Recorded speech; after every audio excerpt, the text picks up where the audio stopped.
하나님을 기쁘시게 하는 삶을 삽시다. 이렇게 인사 한번 나누겠습니다.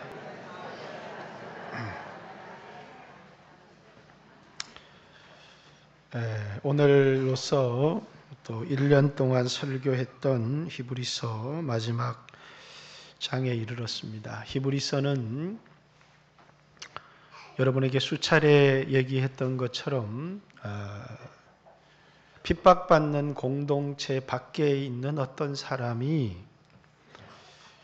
히브리인, 유대인, 그리스도인들에게 쓴 편지입니다. 그들은 히브리인이면서 그리스도인이 되었고요. 그리고 이제 유대교에는 핍박이 없는데 이제 그리스도교, 기독교인들에게 찾아온 이 핍박을 모면하기 위해서 그래서 이제 기독교인이 다시 유대교로 돌아가는 신앙을 버릴 수는 없으니까 그냥 오늘 어떤 사람들이 이 기독교 삶을 살아가는 게 너무 제약이 많고 자유가 없다 해서 좀 비슷한 신앙으로 좀 돌아가 보자 해서 그리스도인들 가운데 캐톨릭으로 돌아가는, 그래서 기독교와 천주교가 아주 흡사한 신앙을 가지고 있기 때문에 좀 더 자유롭고 좀 더 제약이 없고 꼭 주의를 안 지켜도 되고 또 이제 술과 담배를 먹어도 되고 제사를 지내도 되고 11조를 안 드려도 되는 이런 캐톨릭으로 돌아가면 좀 더 신앙을 자유롭게 편하게 할 수 있지 않을까라고 하는 생각 때문에 1년에 15만 명 정도의 그리스도인들이 천주교로 돌아가는 사람들이 있다 하는 통계를 본 적이 있습니다. 이제 이 당시에도 그들은 유대교인이었는데 예수님을 영접하고 기독교인이 되었습니다. 그런데 갑자기 기독교에 박해와 핍박이 찾아오기 시작하니까 신앙이면 되지 않겠느냐 하는 생각 때문에 다시 유대교로 유턴하는 이제 그런 사람들을 향해서 유대교와 기독교를 비교해 가면서 천사보다 탁월한 예수님, 모세보다 탁월한 예수님, 여호수아보다 탁월한 예수님, 또 아론보다 탁월한 예수님, 구약의 짐승의 제사보다 탁월한 예수님의 이런 비교를 통해서 결코 유대교로 돌아가는 것은 구원을 얻을 수 없는 것이고 그것은 하나님의 뜻이 아니다라는 것을 말하기 위해서 쓰여진 그런 서신서입니다. 그래서 오늘 여러분과 저의 삶 가운데서도 이제 하나님께서 우리를 부르셔서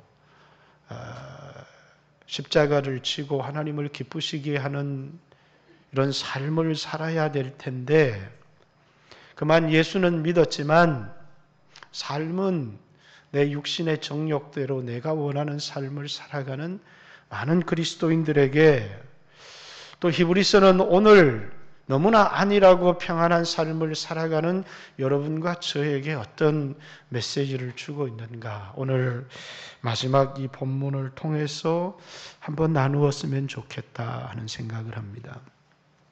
성경은 로마서 3장 10절의 말씀을 통해서 의인은 없나니 하나도 없다 이렇게 말하고 있고, 의인이 하나도 없을 뿐만 아니라 깨닫는 자, 자기가 죄인이라는 것을 깨닫는 자도 없고 하나님을 찾는 자들이 하나도 없다 뿐만 아니라 선을 행하는 자가 없나니 하나도 없다 이렇게 얘기를 합니다. 여러분, 의인이나 죄인이라는 말은 법적인 용어죠. 다시 말해서 여러분과 제가 하나님 앞에 죄인이다. 그런데 율법의 행위로는 의롭다 하심을 얻을 사람이 아무도 없지만 예수 그리스도를 믿음으로 하나님께서 하나님 법정에서 우리를 향해서 의롭다, 그래서 여러분과 저를 의롭다고 선언해 준 것입니다. 의로운 삶을 살았기 때문에 여러분을 의롭다라고 말하는 것이 아니라 나를 위해서 십자가에 피 흘려주신 예수 그리스도를 믿음으로 예수의 피 때문에 우리를 의롭다 칭하여 준다. 그래서 행위로 의롭다 함을 받은 사람들은 아니지만 우리는 예수 그리스도를 믿음으로 말미암아 하나님의 법정에서 죄가 없다. 왜? 내가 치러야 될 죄값을 예수님께서 다 치르셨기 때문에 우리를 향하여 무죄다. 이렇게 하나님이 선언해 주신다. 그 말입니다. 그래서 우리는 믿음으로 의롭다 하심을 얻었다. 근데 그 다음에 이건 의인과 죄인의 문제를 해결했다면 선을 행하는 사람이 없나니 하나도 없다. 선인과 악인의 문제가 또 우리에게 있습니다. 여러분, 선을 행하는 사람이 없나니 하나도 없다. 모든 사람이 죄를 범하며 하나님의 영광에 이르지 못하더니 라고 했기에 이 땅에 태어난 예수님을 제외한 모든 인류가 죄인이라는 사실에 동의할 수 있는데 그리스도인들 가운데 불신자가 예수 믿지 않는 사람이 선을 행할 능력이 전혀 없다라는 말에 여러분 동의할 수 있나요? 예수 안 믿는 사람도 세상에서 착한 일을 하고 도덕적인 삶을 살아가고 선을 행하며 살아가며 가는데 선을 행할 능력이 하나도 없다. 선을 행하는 자가 없나니 하나도 없다라는 말은 예수를 믿지 않은 불신자들이 선을 행할 능력이 전혀 없다. 그 말이거든요. 근데 여러분, 세상에서 착한 사람들 많이 보지 않았습니까? 예수 믿지 않아도 선을 행하고 자신의 재산을 기부하고 어려운 이웃들을 도와주고 우리는 이런 수 없는 사람들을 보았습니다. 근데 성경은 선을 행하는 자가 없나니 하나도 없다 이렇게 선언했기 때문에 그러면 이 성경이 거짓말이냐는 것이죠. 아니라는 거예요. 성경에서 말하는 선이라고 하는 것은 오늘 우리가 윤리적인 도덕적인 의미의 선을 의미하는 것이 아닙니다. 성경에서 말하는 선은 뭐라고요?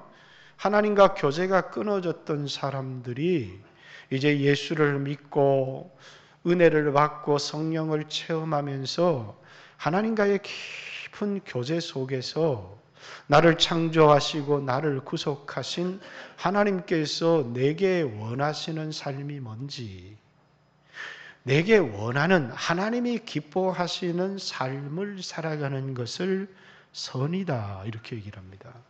이 세상에서 사람들 앞에 도덕적으로 윤리적으로 살아갈 능력이 세상의 불신자들에게도 얼마든지 있습니다. 그러나 하나님을 만나지 못한 사람들은 하나님과의 깊은 영적인 교제를 통해서 그래서 성령이 하나님의 깊은 것이라도 통달하시느니라 하는 것처럼 성령을 통해서 나를 향한 하나님의 뜻을 이해하고 그것을 순종하며 살아가는 삶을 뭐라고요? 선이다 이렇게 얘기를 하는 것입니다. 그렇기 때문에 여기 선을 행하는 자가 없나니 하나도 없다라는 얘기는 세상 사람들이 도덕적으로 윤리적으로 행하는 선을 말하는 것이 아니라 하나님과의 영적인 깊은 교제 속에서 오늘 우리들에게 오늘 나에게 하나님이 원하시는 삶이 무엇인지를 알고 행하는 삶을 성경은 선이라는 거예요.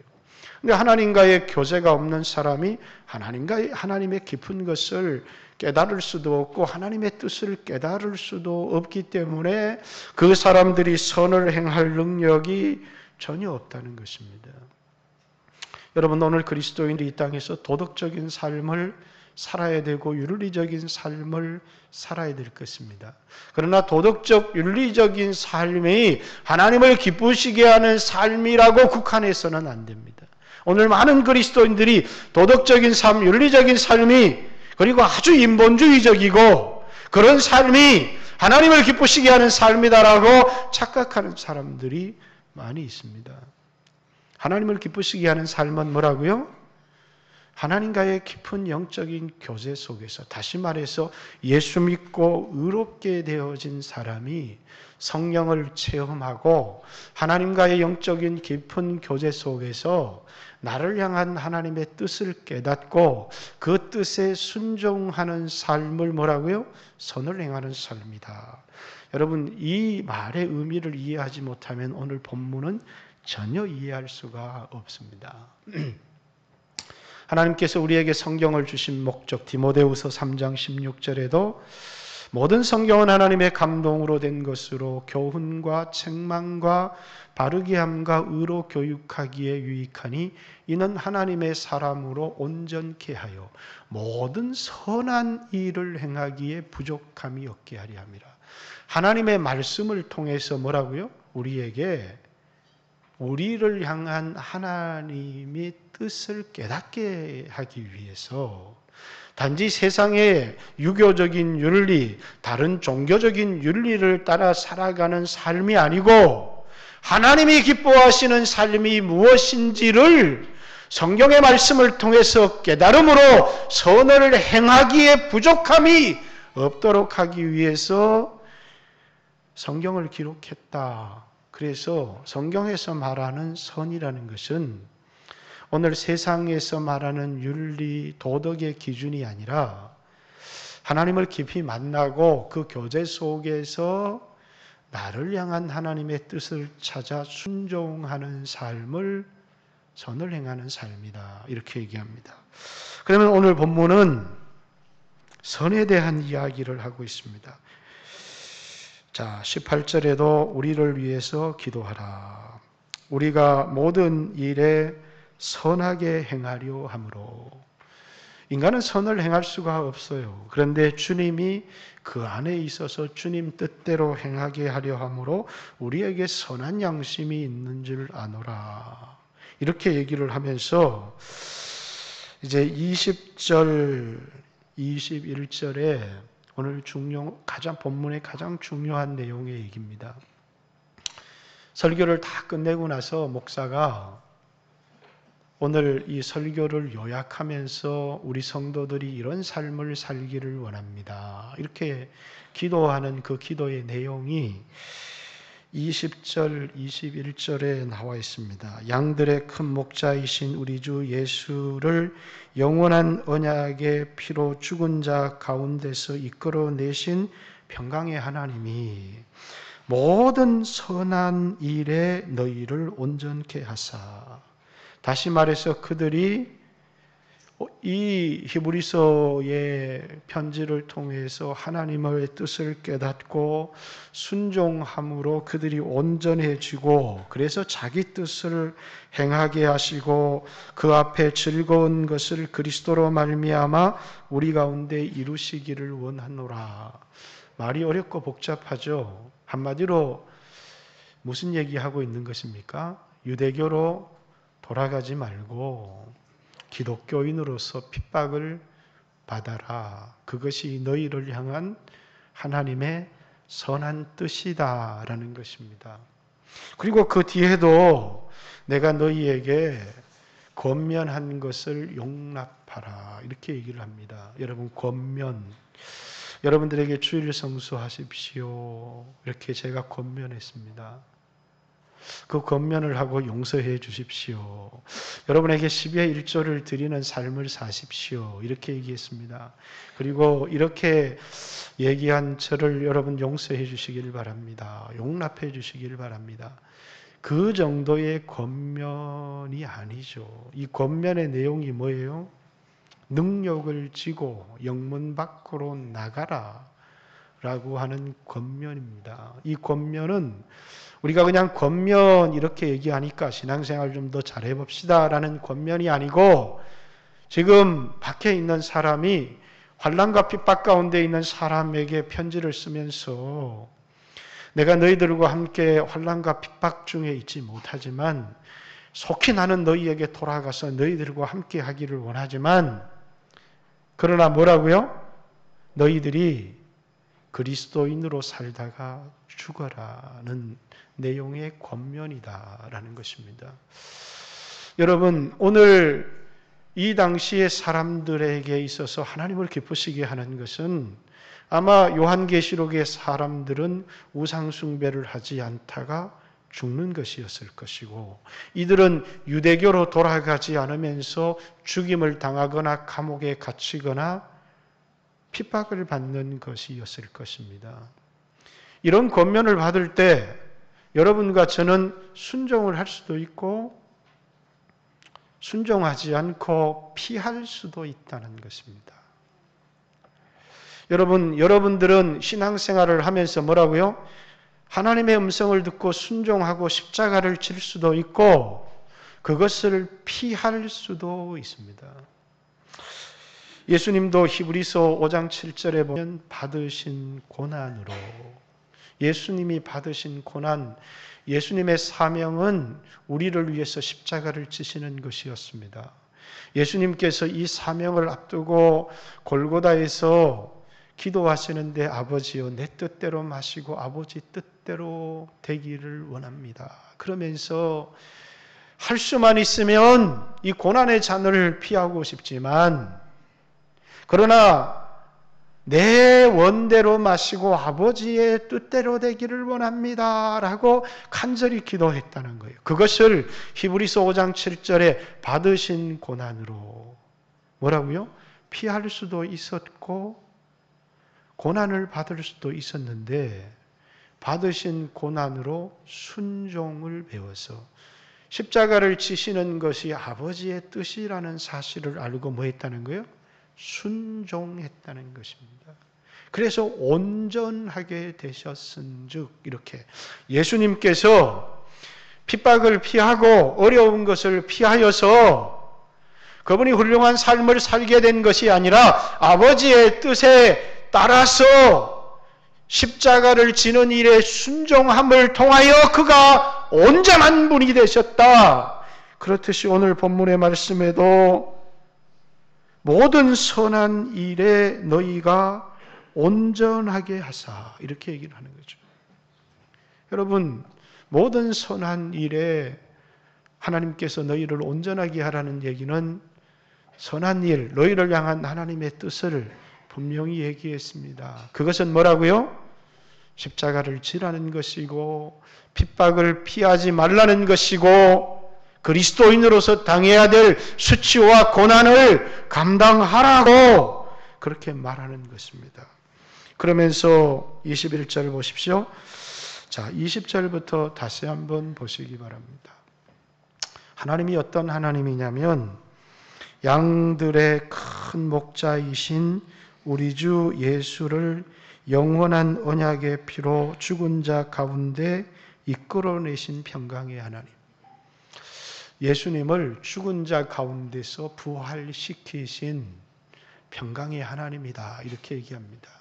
예수님이 우리 죄를 위하여 십자가에 못 박아 죽으셨지만 그분을 다시 부활시킨 평강의 하나님께서 이제 너희로 하여금 어떤 일을 하게 하시느냐면 선한 일을, 모든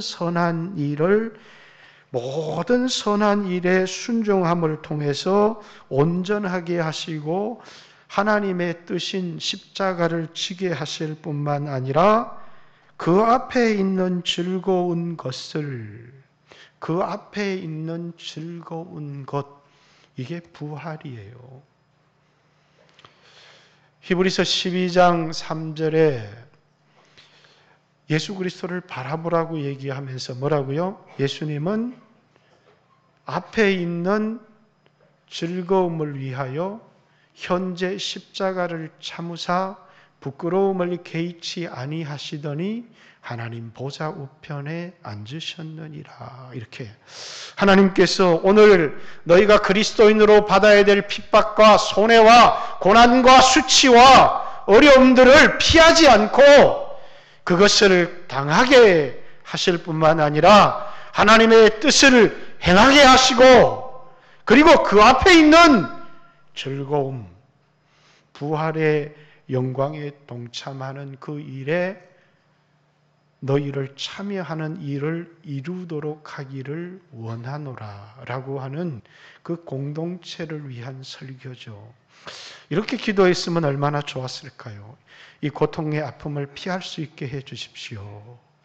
그래서 주님, 그냥 고난당하지 않고 쉽게 살아갈 수 있는 길을 이들에게 열어주십시오 라는 기도를 했다면 어쩌면 더 많은 사람들이 은혜를 받았을지 모릅니다. 그러나 이 편지를 보낸 저자가 누구인지는 알지 못하지만 이 고난을 피할 길을 하나님이 열어주십시오. 쉬운 길을 보여주세요.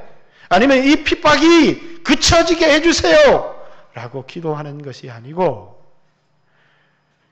이 공동체가 이 핍박을 피하지 않고 모욕과 수치와 고난을 담당할 수 있도록 하나님의 뜻을 행할 수 있도록 그 앞에 있는 즐거움을 위하여 지금 당해야 될 수치와 고난을 견디어낼 수 있도록 그래서 예수 그리스도와 함께 부활의 영광에 이를 수 있도록 하여 주시기를 원하옵나이다 라고 기도하고 있는 것이죠. 오늘 아마 여러분과 저의 기도와는 너무나 다르지 않는가 하는 생각들을 해보게 됩니다. 그래서 많은 믿음의 사람들을 제시했는데 아브라함이 시험을 받을 때에 시험을 받았어요. 그 시험은 창세기 22장에 나오는 하나밖에 없는 독자 이삭을 모리아 산으로 데려가 번제로 드려라 라는 자식을 잡아서 하나님 앞에 불로 태워서 드려라 라고 하는 시험입니다. 아브라함이 시험을 받을 때에 뭐라고요? 하나님께서 다시 살리실 줄을 믿었기 때문에 순종했다는 거예요. 순종의 근거, 이렇게 핍박을 받으라고 하는, 고난을 피하지 말라고 하는, 십자가를 지라고 하는 그 근거가 어디에 있느냐면 뭐라고요? 다시 살리실 줄을 믿었기 때문에, 부활을 믿었기 때문에, 예수님도 십자가를 치신 이유가 뭐라고요? 그 앞에 있는 즐거움을 위하여 오늘 내가 당해야 될 십자가와 핍박과 고난을 외면하지 않았다는 것입니다. 그것이 믿음이다. 믿음의 사람들이 그렇게 살았다는 거예요. 모세의 얘기도 합니다. 모세가 뭐 할 수 있었어요? 선택할 수 있었어요. 바로의 공주의 아들로 살아갈 수 있었습니다. 애굽의 모든 보화를 가지고 살아갈 수 있었습니다.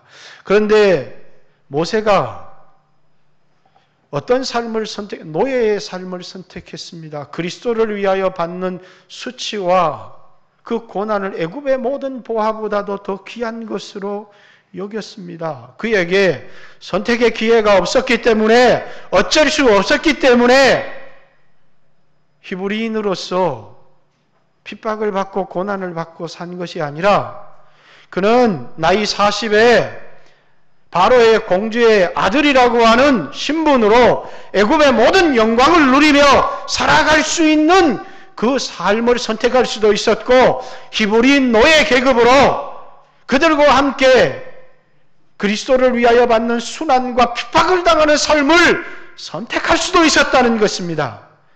근데 모세가 어떤 삶을 선택했다는 것입니까? 히브리인 노예의 삶을 선택했다는 것입니다. 만약에 이 세상이 전부라면 누가 그런 삶을 선택하겠습니까? 부활이 없다면 누가 그런 삶을 선택하겠느냐는 것입니다. 그런데 모세는 상 주시는 일을 바라보았기 때문에 그런 삶을 선택했다는 거예요. 여러분, 오늘 우리들은 십자가를 질 수 있는 삶, 또 십자가 없이 편안하게 사는 삶, 그죠? 여러분, 아무도 내가 자원하지 않으면 제가 주님의 부르심이 있었지만 부르심에 순종해서 목사님, 하나님 제가 주의 종이 되겠습니다. 이렇게 스스로 자원하지 않았다면 이 길을 오지 않을 수도 있었고 오늘 여러분들도 주의 일을 하는데 뭡니까? 사람들의 권면도 있었고 또 사람들의 어떤 그 부탁도 있었겠지만 여러분들이 얼마든지 쉬운 길을, 십자가를 내려놓는 길을, 편안한 길을 선택할 수 있었지만 여러분들이 고난을 선택한 건 여러분이 선택한 것이죠. 여러분은 올 한 해를 어떤 선택을 하면서 살아왔습니까? 여러분에게 십자가가 있습니까? 여러분 십자가를 지고 그리스도를 위하여 받는 능력을 애굽의 보화보다도 더 값지게 여기는 삶을 사셨습니까? 아니면 내가 오늘 살아가는 이 땅의 삶이 너무나 급해서 언제나 선택이 오늘 현재 상황을 바라보고 오늘 내 형편을 바라보는데 어떻게 자식을 드려요? 오늘 내 형편을 바라보는데 어떻게 노예의 삶을 선택할 수 있겠습니까? 오늘의 나를 바라보는 것이 아니라 부활의 영광을 바라보면서 선택했다는 거예요. 왜 수 없는 사람들이 넓은 길을 가는 줄 아십니까? 항상 현재를 보기 때문이에요. 종말론적 삶, 아마 다다음 주부터 특세를 할 것입니다. 종말론적 삶의 특징이 뭐예요? 끝을 보고 오늘을 선택하는 삶이에요. 넓은 길의 끝에는 죽음, 사망이 기다리고 있습니다. 많은 사람들이 그 넓은 길을 선택합니다. 왜요? 쉬우니까, 편안하니까, 현재 쉽게 살아갈 수 있기 때문이죠. 그러나 아주 소수의 사람은 좁고 협착한 길을 선택합니다. 십자가를 지는 길을 선택하고 고난을 피하지 않는 길을 선택합니다. 왜냐하면 그 끝을 바라보고 선택하기 때문이죠. 현재를 선택하기 때문이에요. 십자가를 선택한 이유가 뭘까요? 부활의 영광을 바라보기 때문에 선택하는 것입니다. 오늘 이들에게도 뭐라고요? 그 앞에 있는 즐거움을 위하여 오늘 너희가 그리스도인으로서 당하는 핍박과 고난과 감옥에 갇힘과 재산을 빼앗기는 그 모든 것도 죽음까지도 감수하고 당하라는 것입니다. 오늘 여러분들에게 그런 십자가가 여러분에게 있는가? 히브리서를 열심히 공부하고 설교를 들었지만 정작 내가 피할 수 있는 모든 것들을 다 피해버린다면 십자가도 내려놓을 수 있으면 내려놓고 되도록이면 세상에서 편안하고 쉬운 길, 믿음의 길이 아닌 넓은 길을 선택한다면 1년 동안 우리는 히브리서를 드린 것이 우리에게는 아무런 의미가 없다는 것입니다. 뿐만 아니라 오늘 17절의 말씀을 해보십시오. 오직 너희를 인도하는 자들에게 순종하고 복종해라. 그들은 너희 영혼을 위하여 경성하기를 자신들이 청산할 자인 것 같이 하느니라. 그들로 하여금 즐거움으로 이것을 하게 하고 근심으로 하게 하지 말라. 그리하지 아니하면 너희에게 유익이 없느니라. 그리고 18절 우리를 위해서 기도해라. 우리가 모든 일에 선하게 행하려 함으로 우리에게 선한 양심이 있는 줄 확신하노니 우리를 위해서 뭘 기도하느냐? 내가 더 속히 너희에게 돌아가기 위하여 너희가 기도하기를 더욱 원하노라.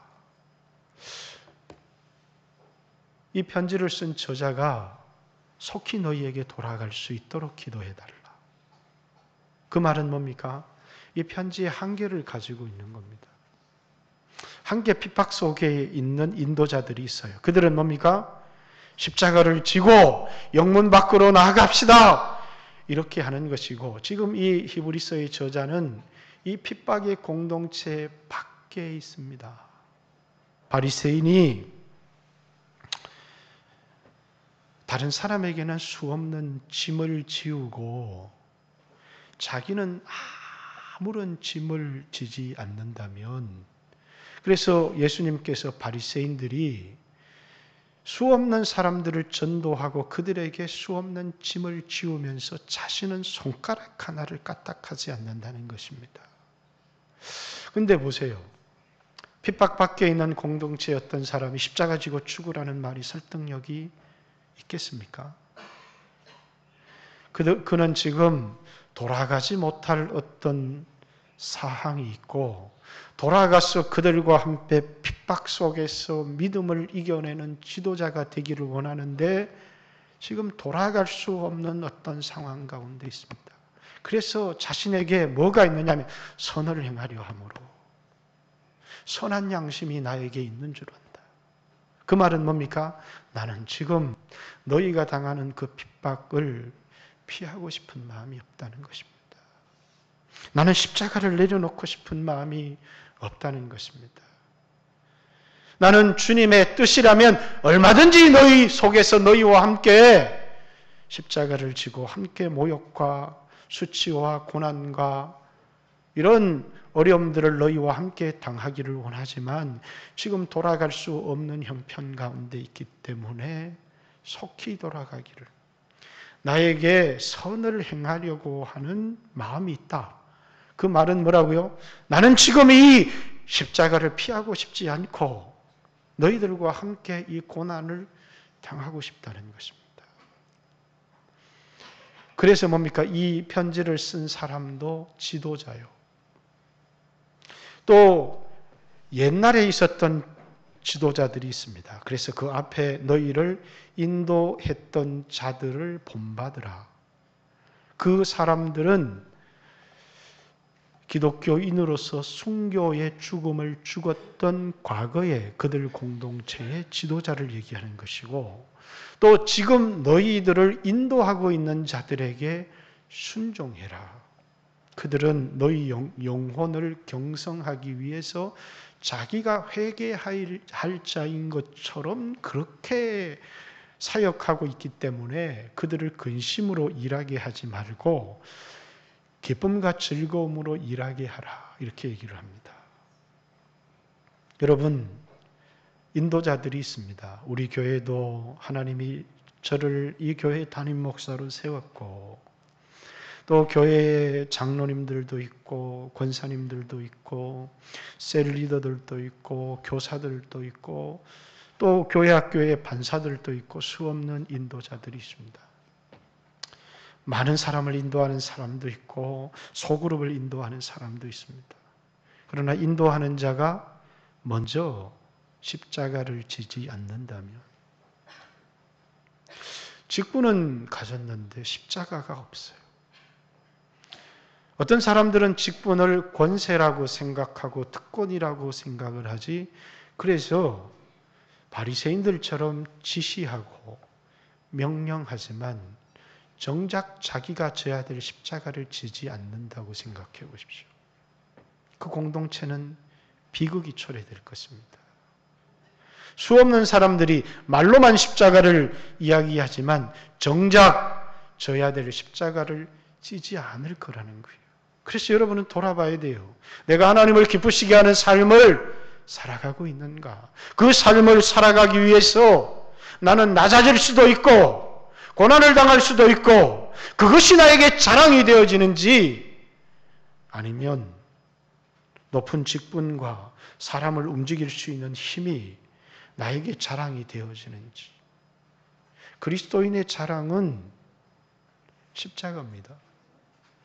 내게는 예수 그리스도의 십자가밖에는 자랑할 것이 없다. 바울은 갈라디아서 3장 13절을 통해서 어떤 사람들은 할례를 자랑하려고 받고 종교적인 어떤 그 행위들을 자랑하려고 하지만 내게는 그리스도 예수의 십자가밖에 자랑할 것이 없나니 예수 그리스도의 십자가로 말미암아 내가 세상에 대하여 못 박히고 세상도 나에 대하여 그러하도다. 이렇게 얘기하고 있습니다. 왜 이 편지의 저자가 내가 속히 돌아갈 수 있도록 기도해달라. 내가 참 핍박받는 너희들에게 그 고난을 감당하라고 말하는 것 자체가 무척 마음에 힘들다는 거예요. 바깥에 이 핍박의 공동체 밖에 있어서. 그렇기 때문에 너희에게 겉면의 말을 한 것을 용납해달라, 용서해달라, 참아달라 이렇게. 그러나 이것이 하나님의 뜻이기 때문에 내 안에 선을 행하려고 하는 마음, 선한 양심이 있다. 나는 이 십자가를 피하고 싶은 마음이 없다는 것입니다. 그래서 속히 너희에게 돌아가기를 원하고 디모데도 감옥에서 놓였는데 디모데가 오는 즉시 너희에게로 가리라. 이렇게 편지를 쓰고 있습니다. 사랑하는 성도 여러분, 오늘 십자가가 없잖아요. 그러면 사람들은 다툽니다. 무거운 십자가가 있잖아요. 그러면 그 십자가를 홀로 감당할 수가 없어요. 그래서 함께 기도를 부탁하고 우리를 위해서 기도해 달라고 하고 그들을 위하여 기도하고 그들이 편안한지 문안을 묻고 이렇게 하는 일은 뭐라고요? 십자가는 혼자 힘으로 감당할 수가 없어요. 십자가가 없는 사람은 늘 자기 안에 이 이기심 때문에 분쟁을 하고 갈등을 하고 다투고 이렇게 합니다. 여러분 가운데 갈등이 있습니까? 그러면 여러분에게 십자가가 있는지를 보세요. 성부, 성자, 성령 하나님께서 그분이 공동체로 계셨어요. 공동체. 그리고 우리를 창조하실 때부터 하나를 지으신 게 아니라 공동체로 지었어요. 인간은 혼자 힘으로 살아갈 수 없는 존재이기 때문에. 레우드라고 하는 나무가 있습니다. 아마 지상에서 가장 큰 나무일지 몰라요. 한국에 있는 나무는 뭐 10m만 자라도 큰 나무고 한 20m 자랐다 그러면 어마어마하게 큰 나무죠. 이 나무는 100m까지 자라요. 지금 역사 지구상에 이 나무가 2400년 된 나무도 있다고 합니다. 그런데 이 나무의 특징은 뭐냐면 보통 키가 10m를 자라면 뿌리는 20m를 내려야 이 나무가 태풍도 어떤 비바람도 속에서도 뽑히지 않고 홀로 버틸 수 있는 거예요. 그러면 100m를 자랐다. 그러면 뿌리는 뭐라고요? 200m는 뻗어나가야 막 태풍이 치고 비바람이 치고 이렇게 할 때 이 나무가 견디어낼 수 있는 거거든요. 근데 이 나무는 100m를 자라는데 뿌리가 3m밖에 나가지를 않습니다. 그럼 이 나무가 태풍이 치거나 이러면 다 뿌리가 뽑혀야 될 것 아니에요. 하나도 뽑히지 않는다는 거예요. 왜? 이 나무는 홀로 서 있지를 않습니다. 수없는 나무들이 수없는 나무들이 서 있는데 식물학자들은 뿌리를 내리기 위해서 땅속에서 서로 경쟁하고 싸운다고 해요. 근데 이 나무의 뿌리들이 수만 그루의 나무의 뿌리들이 다 뭐 돼 있어요? 얽히고 설켜 있어요. 그래서 3m밖에 뿌리를 내리지를 않지만 어떤 비바람이 와도 태풍이 쳐도 다른 나무의 뿌리들이 이 나무의 뿌리를 꽉 붙들어주고 있기 때문에 넘어지지 않는 거예요. 여러분, 교회 공동체가 뭔 줄 아십니까? 어떤 사람들은 우리를 경쟁의 공동체다, 이렇게 늘 경쟁의 관계로 생각하는 사람이 있어요. 목사와 장로의 관계도 경쟁의 관계라고 생각하고 셀리더와 셀리더의 관계도 경쟁의 관계라고 생각하고, 그래서 이기는 사람이 뿌리를 깊이 내리고 더 많이 자라는 것처럼 생각하는 사람들이 있습니다. 그러나 하나님은 우리 공동체를 하나로 여러 그루의 나무인 것 같지만 땅속에 얽힌 뿌리를 보면 하나인 것입니다. 경쟁하는 것처럼 보여요. 그러나 뭐라고요? 서로가 서로를 붙들어주고 있는 것입니다. 서로가 서로를 붙들어주지 않으면 다 넘어지고 다 뿌리채 뽑힐 수밖에 없기 때문입니다. 근데 놀라운 것은 뭔지 아세요? 십자가가 없어요. 그 사람에게는 모든 관계가 경쟁의 관계예요. 내가 저 사람보다 못한 게 어디 있지? 아니 별것도 아닌 게 나를 우습게 봐? 그러면서 늘 내가 지보다 못한 게 어디 있어? 그러면서 늘 경쟁하고. 왜? 그는 져야 될 십자가가 없기 때문입니다. 져야 될 십자가가 있는 사람은 그것이 너무 무겁고 힘이 들고 내 힘으로 감당할 수가 없어요. 그래서 부탁을 합니다. 나를 위해서 기도해 주십시오. 그리고 오늘 본문은 어떻게 마감하고 있습니까? 서로가 서로를 위하여 기도하면서 서로가 서로에게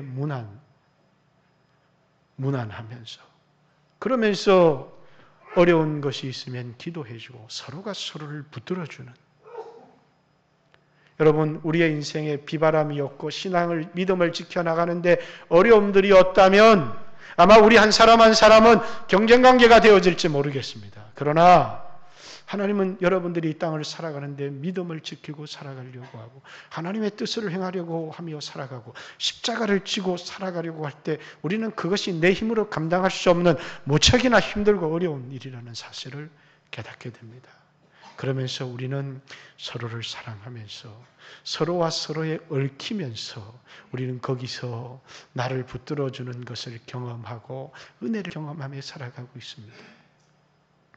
히브리서 10장 마지막에는 믿음, 소망, 사랑을 강조하고 있습니다. 그래서 11장은 믿음장이요, 12장은 소망장이요, 13장에는 사랑장입니다.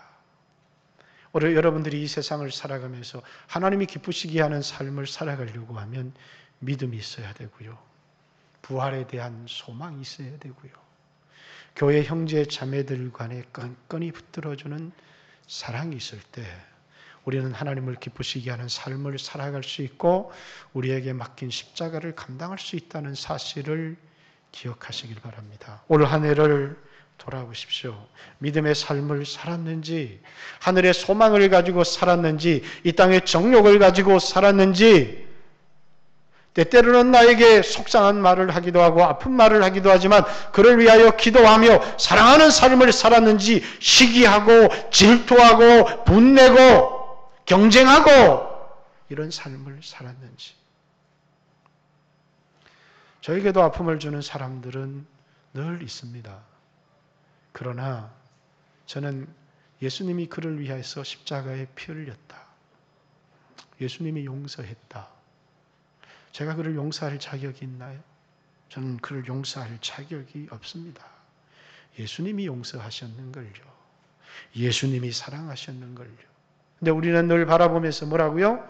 비교하고 경쟁하다가, 그러면서 우리는 저 사람은 예수님도 안 되겠다, 이런 이야기를 할 때가 많습니다. 가끔씩 그런 생각을 해봐요. 그래서 예수님이 죽은 거라고, 그 사람을 위해서. 그럼 나는 예수님 없이 구원을 얻을 수 있는 희망이 있는 사람인가요? 나는 예수님 없이 온전한 삶을 살아갈 수 있는 그런 사람인가요? 그도 나도 예수님 없이는 살아갈 수 없는, 아무런 소망이 없는, 그러니까 너무나 형편없는 존재라는 사실을 알아야 합니다. 오직 예수님을 보게 될 때 우리는 내가 어떤 존재인지 알게 되어 있습니다. 예수님을 바라보는 사람은 자신의 무능 앞에 무릎을 꿇지만 옆에 있는 사람들을 바라볼 때는 우리는 수없이 교만해지고 사람을 정죄하게 됩니다. 주님을 바라보십시오. 그리고 이런 나를 위하여 십자가에 피 흘리신 예수님의 은혜에 감격하고 또 예수님이 피 흘린 형제와 자매를 사랑하는 귀한 성도들이 되시기를 주님의 이름으로 축복합니다. 히브리서를 마감하면서 믿음, 소망, 사랑, 이것을 여러분과 제 마음속에 다시 한번 나는 믿음이 있는가? 하늘에 대한 소망